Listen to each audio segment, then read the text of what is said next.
Ang kuneho at ang pagong. Noong unang panahon, may isang mabilis at mayabang na kuneho sa kagubatan.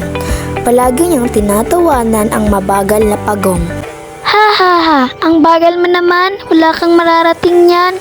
Isang araw na puno na ang pagong at hinamon niya ang kuneho sa isang karera.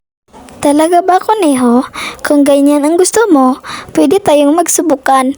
Magkarera tayo, kung sino yung unang makakapunta sa bundok ay siya ang mananalo. Natawa ang kuneho dahil siguro siya mananalo.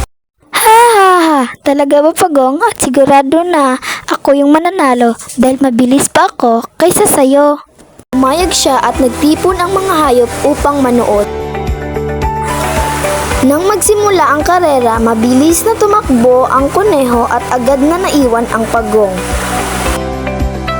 Pinagtawanan si Pagong na iba pang mga hayop dahil mabagal ito.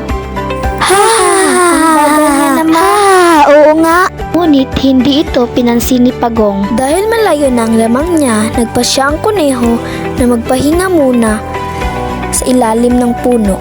Sa sobrang kumpiyansa, nakatulog siya.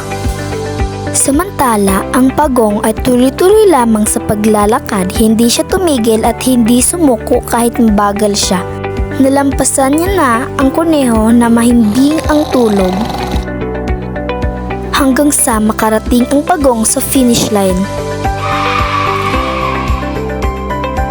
Paggising ng kuneho, nagmadali siyang tumakbo ngunit huli na ang lahat. Nanalo ang pagong dahil sa kanyang sipag at tiyaga. Huwag ka kasing mayabang, kuneho. Ang aral sa kwento ay huwag magmayabang, ang matyaga at masipag ang magtagumpay. That's all for Group 4. Thank you for watching.